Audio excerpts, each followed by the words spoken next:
Back with me, Leah Wright Rigger, Assistant Professor of Public Policy at the Harvard Kennedy School of Government. She is also the author of The Loneliness of the Black Republican. Leah, you know, Michelle Obama, she's very strategic about when and how she speaks out. What impact do you think that this book is going to have in, shall we say, our highly charged political climate?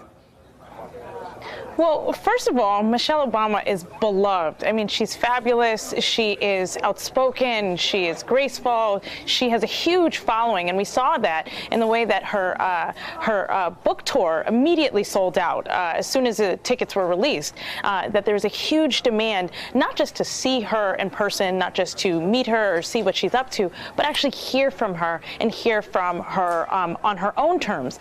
And that's actually what's happening right now. So before we had Michelle Obama, the First Lady, who was always kind of constrained by the office of, you know, the First Lady of the United States and her husband being President of the United States.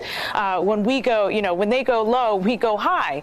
But now we have Michelle Obama, who is candid. We have Michelle Obama, who is open, who is transparent, fully transparent about the impact of the presidency, and can say what she wants to say, but more importantly, what she needs to say in a moment like this. I had not considered the idea that, you know, when the president was spewing all that birther nonsense, what might have become a consequence of that until I heard that excerpt there. She also goes on to accuse the president of trying to stir up those wingnuts and kooks with the birther nonsense. What do you say to that? Well, the birther campaign was all about delegitimizing the first black president. It was not rooted in any sort of truth. It was fabrication. It was fraud.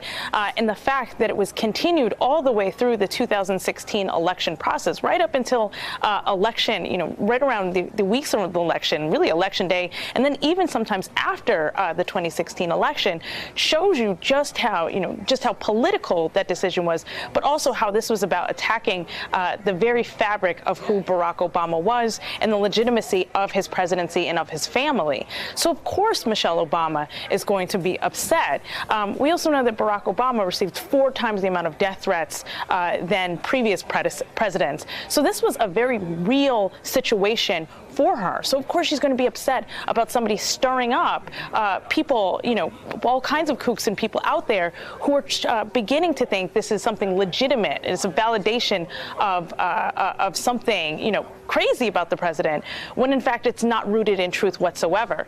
So this isn't just about Barack Obama, but it's also about her family and the safety of her family, particularly as they take on this high-profile role. Leah Wright Rigger, Harvard. Leah, thank you so much for your time. Hey there, I'm Chris Hayes from MSNBC. Thanks for watching MSNBC on YouTube. If you want to keep up to date with the videos we're putting out, you can click subscribe just below me, or click over on this list to see lots of other great videos.